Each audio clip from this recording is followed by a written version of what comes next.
My boyfriend came from a wealthy family. We had been together for 7 years, yet he had never given me a single gift.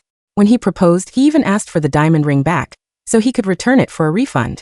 Later, when we were about to register our marriage, he complained that the paperwork fee was too expensive and said it wasn't necessary. However, not long after that, he registered his marriage with his childhood sweetheart instead. He even booked the most luxurious hotel in the entire city, eager to throw a grand engagement party. The shock was too much for my grandmother, and she suffered a heart attack. I dropped to my knees and begged my boyfriend to return the salary I had entrusted to him over the years, as I needed the money to pay for my grandmother's surgery. He simply wrapped his arm around his childhood sweetheart and pretended not to know me. He said he would never help a lazy beggar who only knew how to freeload. Then he ordered the security guards to throw me out. Later, my grandmother died on New Year's Eve, her final breaths drowned out by the sound of fireworks outside. While everyone else celebrated the holiday season, I handled my grandmother's funeral alone. At the same time, I accepted a job offer from a major overseas company.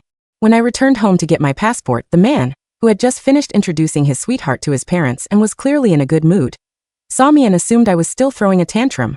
For the first time, he spoke generously. "All right. What could possibly have happened to your grandmother? At worst, I'll make it up to you with a luxurious wedding." What he didn't know was that from the moment my grandmother took her last breath, I no longer wanted to marry him.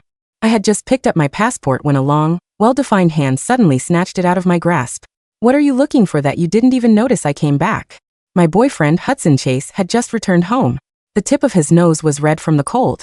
When he realized it was a passport, the faint smile on his lips disappeared, and his sharp brows knitted together. "What do you need a passport for? Are you planning to run off overseas?" he said. "Haven't I explained it to you? Lara's family has been pressuring her. Registering the marriage with her was just to help her deal with them. After a while, we'll quietly get divorced." I didn't even look up. Keeping a cold expression, I snatched the passport back. He rubbed his chilled fingertips together. In the past, whenever he came home, I would always ask if he was cold and pour him a cup of hot tea. Today, though, I was unusually distant. He reached out and cupped my face. The coldness of his hands brushed against my skin as he forced me to look at him. "Sophie, aren't you being a little too jealous?" he said. "Think about how many people from high society were watching that day.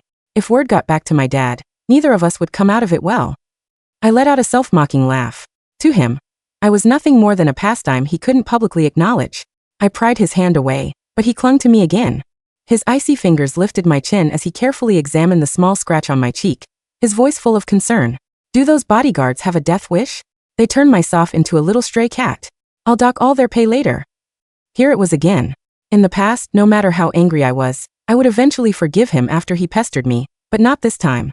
7 days ago at the engagement party, the bodyguards, under Hudson's orders, had thrown me out of the hotel and shoved me to the ground. "Who do you think you are?" one of them sneered. "Mr. Hudson and Ms. Lara are a perfect match. I've seen plenty of gold diggers like you." People passing by pointed and mocked me. They laughed at how someone perfectly capable of working had instead knelt in front of a man, begging for money. I had long since lost all my dignity. When I snapped back to the present, Hudson, seeing that I was still upset, finally brought out his trump card. He carried over a box of caviar from the doorway. "These are for your grandma," he said. "And don't use that story about her needing surgery to trick me again just to get my attention. It's not interesting." My grandma and I had depended on each other for years. She had said she wanted to witness the day Hudson and I registered our marriage, so she could give us her blessings. However, when she saw Hudson registering his marriage with another woman, she collapsed on the spot.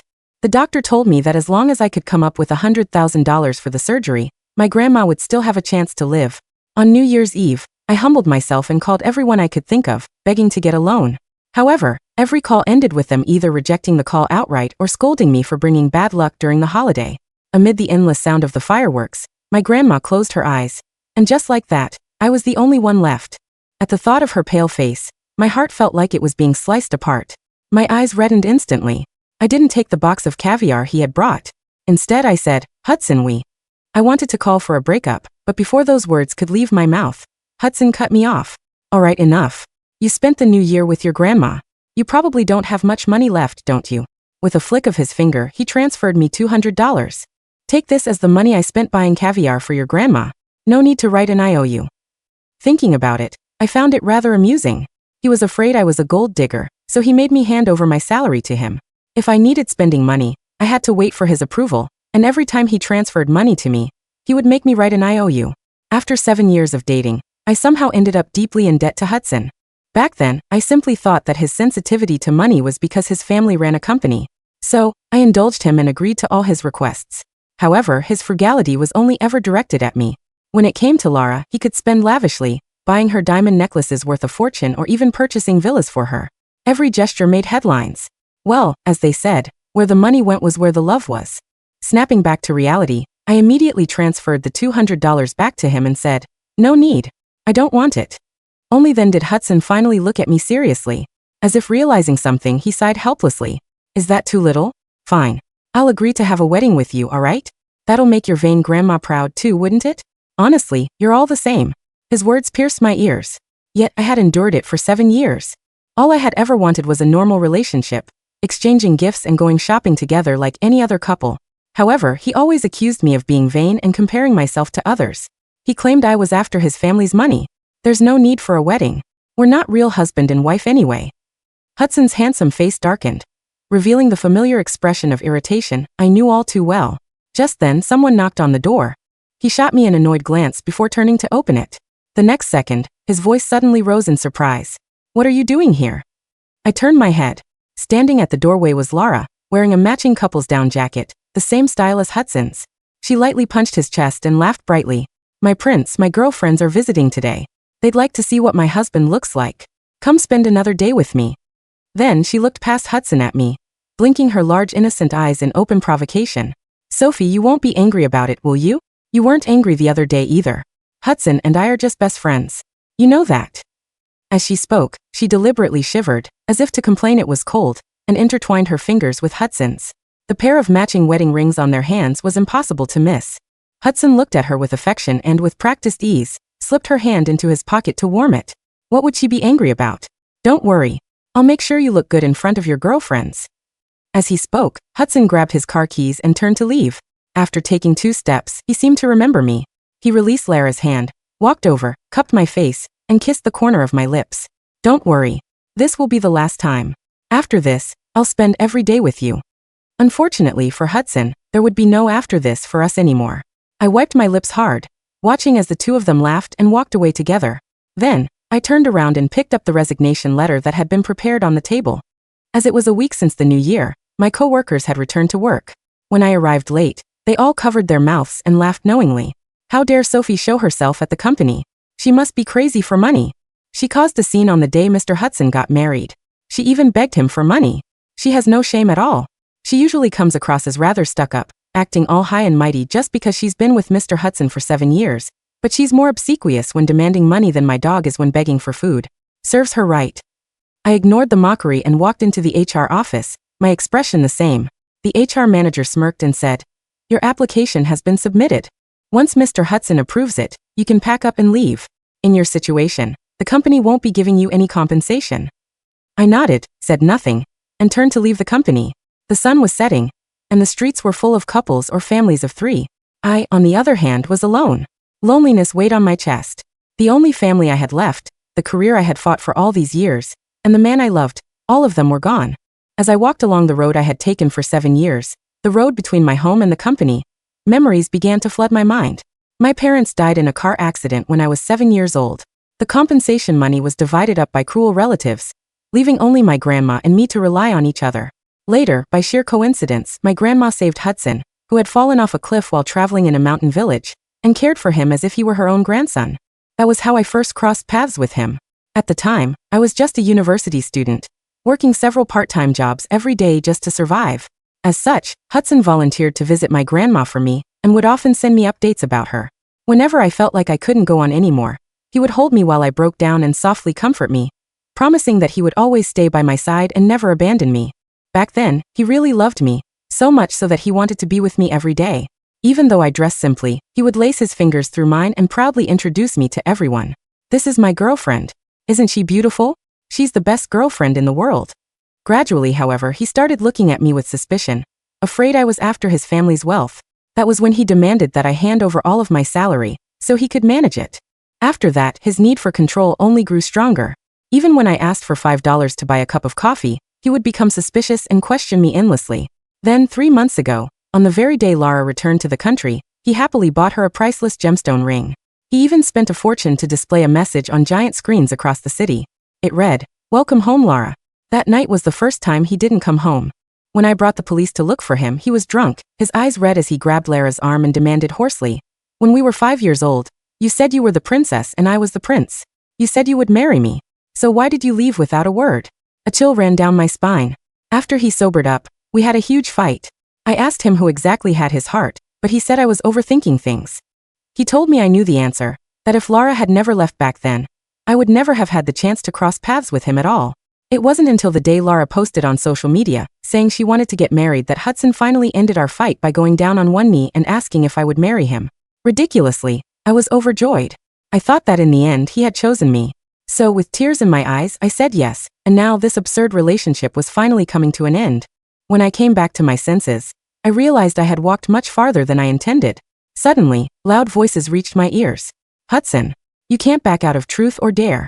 Lara is getting impatient." At the entrance of a nearby karaoke bar, Hudson was surrounded by a group of people.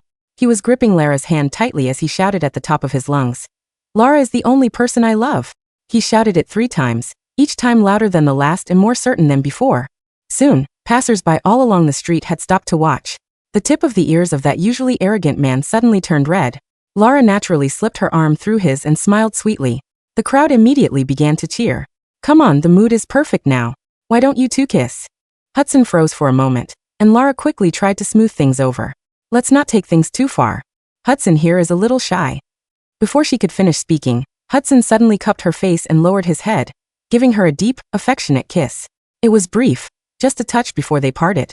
Hudson hadn't even closed his eyes. He stared at Lara the entire time, trying to carve that moment into his memories. He looked so happy and content, as if that one kiss alone was enough for him. The next second, worried that Lara might misunderstand, his ears flushed red. He forced himself to sound calm. "I lost my balance." Before Lara could say anything, he hurriedly added, "It's late. We should head home. If I'm any later, my dad will start talking about family rules again." In this world, there was nothing rarer than the small bit of sincerity from a former playboy. Love was a touch and yet not a touch. He and I were only a dozen meters apart. The cold wind whipped against my body, grinding the heart that had shattered into pieces into even finer dust. Hudson was walking with his head down when he suddenly bumped straight into me. The moment he looked up and saw my face, his eyes widened. "Sorry, I cut him off. It's fine." Then I turned and walked away, pulling out my phone to open a ride-hailing app. Behind me, I heard confused voices from the crowd. "Hey, she looks familiar. Hudson, isn't that the gold digger who begged you for money during your engagement party? Did she just try to steal something from you? You should check your wallet." Hudson said nothing to refute their slander. By the time I got home, I pulled out my phone and paid for the ride. Just then, a notification popped up. "Your booking for the international flight from Ocean City to Houston has been confirmed. The departure time will be 3 p.m. tomorrow." I took a screenshot and sent it to the HR representative from the overseas company who had been coordinating with me. Before I could say anything, the HR representative replied excitedly, "Sophie, I've been looking forward to this. We'll be ready to welcome you tomorrow." My expression softened. If I couldn't have love, then I could at least pursue my career. After that, I picked up the suitcase I had packed and headed for the door. I didn't want to stay in this house for even a second longer. However, just as I opened the door, I ran straight into Hudson. He frowned and slammed the door shut with a loud bang. In a low voice he asked, "Sophie, where are you going?" Lara, who was following behind him, spoke in a falsely concerned tone. "Sophie, please don't misunderstand. Hudson and I are just good friends. He only did it so as not to embarrass me tonight. Please don't fight because of me and don't run away." I couldn't be bothered to listen any longer. Calmly I said, "Hudson, let's break up." Hudson had been about to scold me for being jealous, but my words froze him for a second. Then his eyes widened in shock. "Break up? Just because Lara and I put on a little show together, you want to break up with me? Sophie, do you want a wedding or not?" he said, all choked up. In his mind, he probably still believed I was madly in love with him, and that was why he was using the wedding to threaten me. In the past, I would have lowered myself for him because of that and begged him to stay with me forever. Now I simply sneered. "Hudson, you and I have nothing to do with each other anymore. What wedding would we be having?" "Nothing to do with each other?" A layer of frost spread across Hudson's face, and he said in a low voice, "That's not what you said a month ago when you accepted my proposal. You said your dream was to marry me. And the ring you're wearing." As he spoke, he frowned and began rummaging through drawers and cabinets, clearly trying to find the ring so he could throw it in my face. I said calmly, "You don't have to look for it. You already took that ring back. You refunded it for $10,000. then used the money to buy Lara a hair tie as a gift. When I said it out loud, the irony suddenly felt unbearable. We had dated for 7 years, yet I had never received anything from him. Meanwhile, the gifts I saved up to buy for him were considered cheap in his eyes, and he had sold them all secondhand. As for the only diamond ring he ever gave me, it was taken back right after the proposal. He said there was no need to waste money on unnecessary extravagance, and that it would be better to save it for the wedding. Shocked, Hudson looked around the apartment as he stubbornly tried to argue. Well, even if there's no ring, what about everything else you bought for me, and everything else I bought for you? Before he could finish his sentence, his expression turned awkward and ugly. It was because he suddenly realized that in this entire apartment, there wasn't a single item that could prove we had ever been a couple. Lara watched smugly. Then she deliberately stirred the pot. All right, Sophie, stop making a scene. Everything you eat, wear, and use comes from Hudson. At the very least, you can look past it and help ease his burdens. He's at a critical stage taking over the company right now, so you shouldn't kick up a fuss. Once she said it, Hudson immediately regained his confidence. Crossing his arms, he sneered coldly. Lara is right. Sophie, can you stop being so short-sighted? Once I inherit the company, I can buy you anything you want.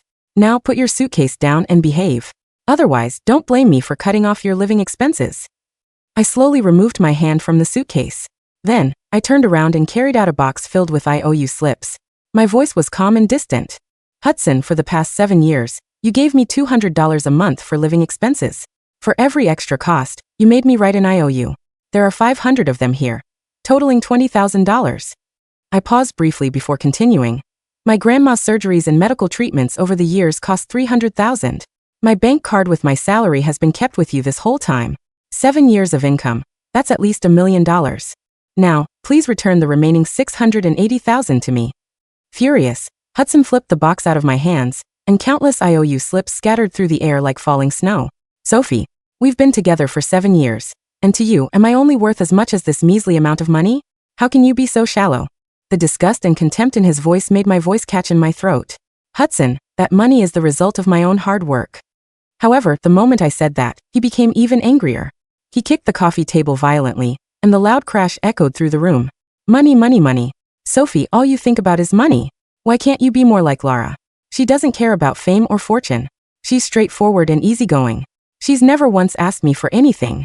My dad was right. Dating someone poor like you is a waste of time. We're not even from the same social class. Your hard-earned money. Are you kidding me? Without me, you'd still be starving out there. That's the salary I paid you. I let out a quiet, self-mocking laugh. Lara didn't fight for anything because she already had everything. All she had to do was stand there, and Hudson would willingly hand over the best things in the world, along with his sincere heart. Seeing that I remained silent, Hudson's expression turned vicious. Fine, Sophie. Take the money back. I'll never save it for you again.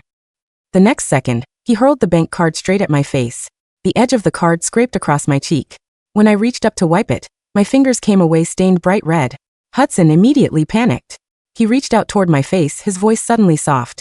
Soph, are you okay? I let out a bitter laugh and raised my hand, knocking his away. Looking at the panic in his eyes, I spoke in a quiet, exhausted tone. Hudson, aren't you tired of playing house in this game of Cinderella and her prince yet? I don't want to play this game anymore. I picked up the bank card from the floor, stood up and grabbed my suitcase. Then, I stepped right over the IOU slips scattered across the ground. The last things that proved there had ever been any connection between Hudson and me. For a moment, Hudson looked stunned. When he saw my hand resting on the doorknob, he snapped out of it and quickly stepped forward to stop me. Soph, don't be mad. Couples argue all the time. I just didn't think before I spoke. I twisted the handle, opened the door, and walked out, never looking back. At the hotel front desk, I took out my bank card to pay, but the receptionist informed me that my balance was insufficient. Embarrassed, I apologized and then used the $20,000 the overseas company had sent me as a travel allowance to cover the bill. After tossing my luggage into the hotel room, I checked my bank account history. That was when I realized the money in my card had been gone for a long time. The transaction records showed payments to couples' restaurants, romantic hotel suites, and luxury brand counters. Hudson had never spent money with me at any couple's places, nor had he ever bought me gifts. It didn't take much thinking to know who he had spent that money with.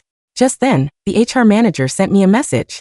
Sophie, if you're in a hurry, see Mr. Hudson yourself tomorrow morning to get his signature. I replied with a simple okay. That night, I slept well. Early the next morning, as I passed by the HR department, I saw Hudson's tall figure standing there.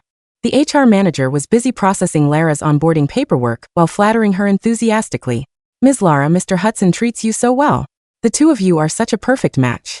Lara looked pleased with herself. Hanging prominently on her chest was a badge that read Vice President. Hudson, you're making me dive straight into the company as a vice president. Won't people say I got the job through connections? If I remember correctly, Sophie has been with you for 7 years, and she's only a manager of a department. Hudson didn't care at all. He casually tucked a loose strand of hair behind Lara's ear. You're my wife. Who would dare gossip? Or, are you saying you don't want to rely on my connections? The two of them looked exactly like a loving newlywed couple. Since I had run into Hudson anyway, I figured it would save me another trip. So I handed him my resignation letter. Mr. Hudson, please sign this. Hudson's eyes lit up the moment he saw me. He slowly took the letter from my hand. After glancing over it, he let out a disappointed, mocking laugh. Resigning? Trying to act all proud, are you? Don't forget your grandma's poor health. With all her medical conditions. How long do you think your little bit of savings will last? You'll be starving in no time. Lara smirked. That's right, Sophie. Don't let a moment of stubborn pride affect your grandmother's health. The HR manager, who had no idea what was going on, added, but Mr. Hudson, Sophie's grandmother has passed on. She took a leave of absence from me just recently. Hudson froze. His fingers gripping my resignation letter were trembling slightly. He looked at my calm expression, and suddenly, guilt flashed in his eyes. Why didn't you tell me?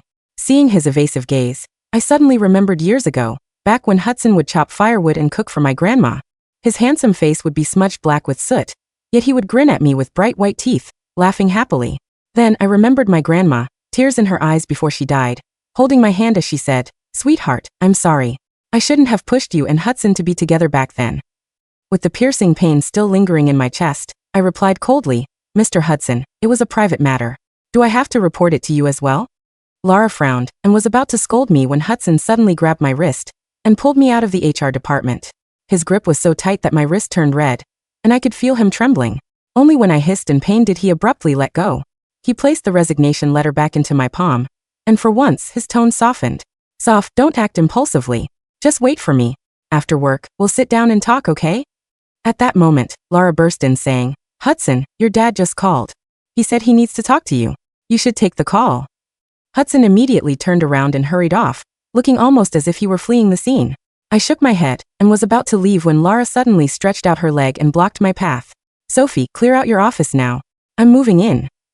The vice president's office and a department manager's office weren't even the same thing, so I knew she was deliberately kicking me out. However, it didn't matter anymore. I was leaving anyway. There were things I needed to take with me. I had just finished packing up my belongings when someone knocked on the office door. When I opened it, an employee from an auction house stood there, holding an exquisite gift box, smiling obsequiously. "You must be Mr. Hudson's partner.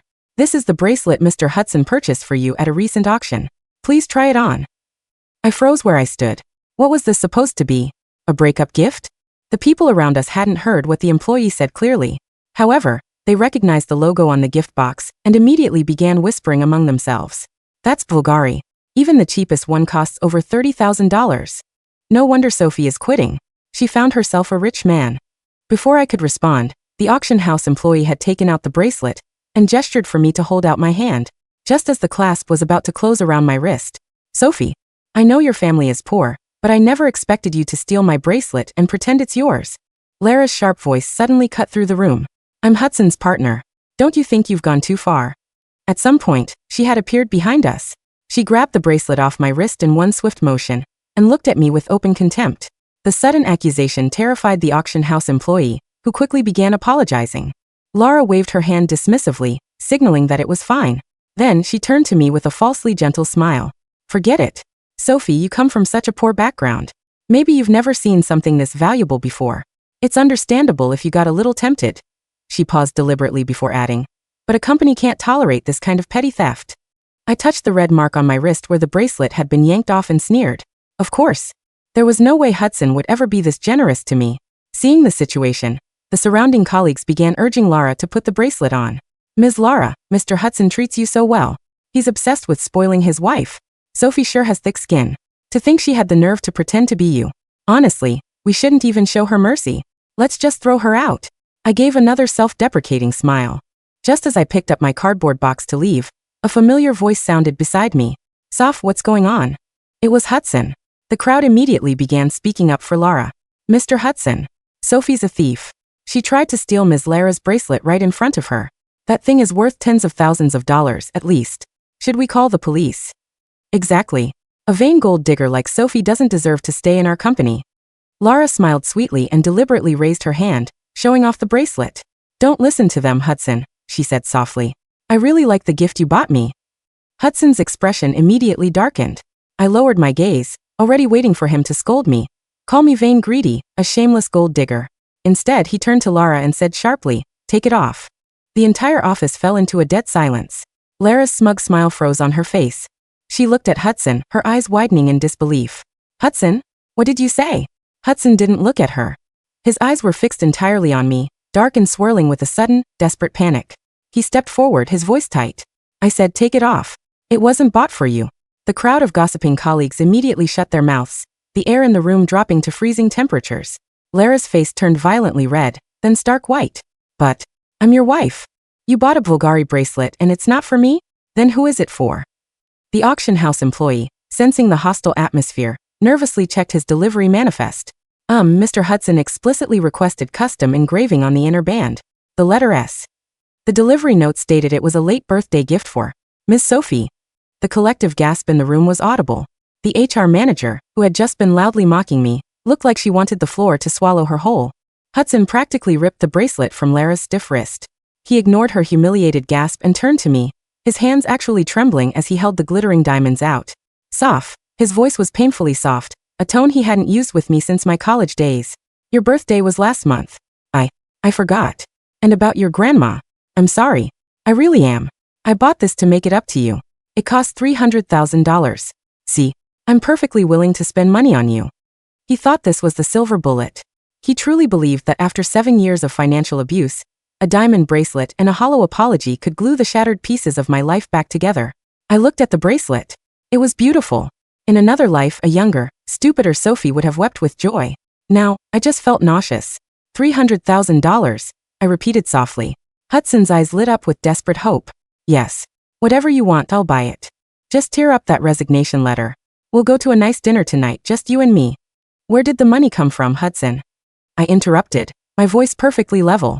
He blinked, confused. What? I asked, where did the money come from? I looked him dead in the eye.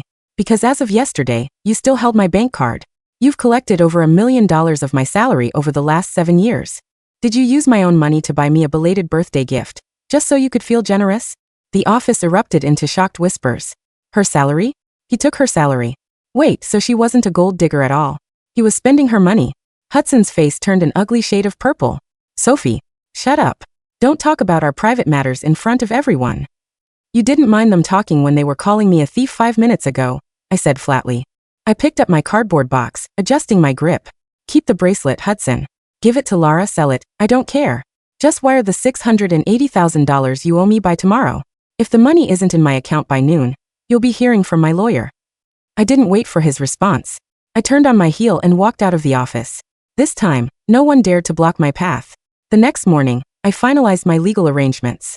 I hired a tough corporate litigator who took one look at my bank records and Hudson's ridiculous IOU slips and promised me the money would be recovered, plus interest. At 1 p.m., I arrived at the airport. My flight to Houston was boarding at 3 p.m. I was sitting in the VIP lounge, sipping black coffee, when my phone began to vibrate uncontrollably. It was Hudson. I blocked the number. A minute later, an unknown number called. I ignored it. Then came the texts. Sophie, where are you? I went to your apartment. It's completely empty. Why did you pack your things? Stop playing this game. I told you I was sorry. What more do you want? Answer the phone. I shut off my phone entirely and slid it into my purse. Meanwhile, miles away, Hudson was tearing through the city like a madman. I later learned from a former colleague that Hudson had gone into a blind panic when HR formally processed my resignation. He had rushed back to our apartment, only to find the keys left on the kitchen counter, alongside a formal letter of demand from my attorney for the stolen wages. At 2:15 p.m., I passed through the final security checkpoint. I was walking toward my gate when I heard a hoarse, desperate shout echo through the terminal. Sophie, I paused. Turning around, I saw Hudson standing on the other side of the glass partition at the security line. He was a mess. His expensive bespoke suit was wrinkled, his tie was undone, and his hair was wildly disheveled. 2 airport security guards were actively restraining him from jumping the barrier. Sophie, stop. Don't get on that plane, he screamed, his voice cracking. People were staring at him, but for the first time in his life, Hudson Chase didn't care about his public image. He slammed his hands against the thick glass, his eyes red-rimmed and frantic. I broke it off with Lara. I told her to get out. I'll divorce her today. Just come back. We'll get married. A real wedding with the ring, whatever you want. Please, Soph, I can't do this without you. I stood 10 feet away from the glass. I looked at the man I had loved for 7 years.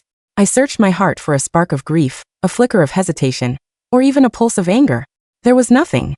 Just an overwhelming, beautiful emptiness. I walked up to the glass. Hudson pressed his hand against the pane, tears finally spilling over his eyelashes. He mouthed the words, I love you. I looked at him, gave him a small, polite nod, the kind you give a stranger on the street, and turned my back. I didn't look back as I walked down the jet bridge. The next 6 months in Houston were a revelation. The overseas company I joined was a fierce, fast-paced tech conglomerate. My new boss, an austere but brilliant CEO named Julian Thorne, valued results over office politics.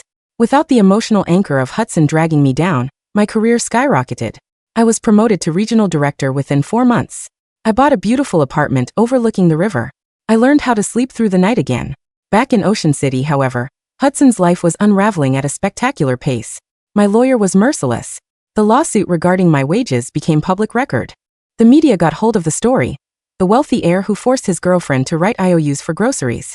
The sheer embarrassment of it furious his father, the chairman of the Chase Group. To make matters worse, Hudson's perfect childhood sweetheart, Lara, showed her true colors. Without me there to manage Hudson's schedule, fix his mistakes, and quietly endure his temper, their dynamic shattered. Lara demanded a luxurious lifestyle, throwing tantrums when Hudson's father cut off his black card due to the scandal. Hudson realized too late that he didn't love Lara. He loved the nostalgia of Lara. He loved the ego boost of 2 women fighting over him. With me gone, Lara became nothing but a noisy, demanding burden. Hudson's father eventually forced him to settle my lawsuit out of court to stop the PR bleeding. The $680,000, plus $200,000 in damages, hit my Houston bank account on a rainy Tuesday. I donated a portion of it to the hospital ward that had cared for my grandmother, and invested the rest. I thought I would never have to see Hudson Chase again. I was wrong. It was late November. The Chase Group was hemorrhaging money due to a series of disastrous investments led by Hudson, who was desperately trying to prove to his father that he could lead the company. In a last-ditch effort to save his position, Hudson flew to Houston to pitch a massive merger to a leading tech firm, my firm. Director Bennett, my assistant Chloe knocked on my office door. The delegation from Ocean City's Chase Group is in conference room A. Mr. Thorne wants you to lead the negotiation. He said your familiarity with their domestic market makes you the perfect executioner. I smiled faintly. Julian Thorne had a sharp sense of humor. Thank you, Chloe. Tell them I'll be right in. I stood up, smoothing the skirt of my tailored dark green suit. I slipped on a pair of pearl earrings, a gift I had bought for myself with my first bonus, and picked up my tablet. When I pushed open the heavy glass doors of conference room A, the executives from Chase Group stood up politely. Hudson was standing by the window. When he turned around, the polite, corporate smile on his face instantly vanished. He dropped his pen. It clattered loudly onto the mahogany table. Sophie, he breathed. He looked terrible. The arrogant, glowing prince I once knew was gone. He looked exhausted, hollowed out, and much older than his 30 years.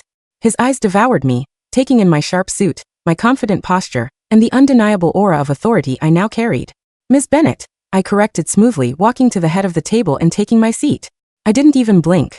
Gentlemen, please have a seat. Let's not waste time.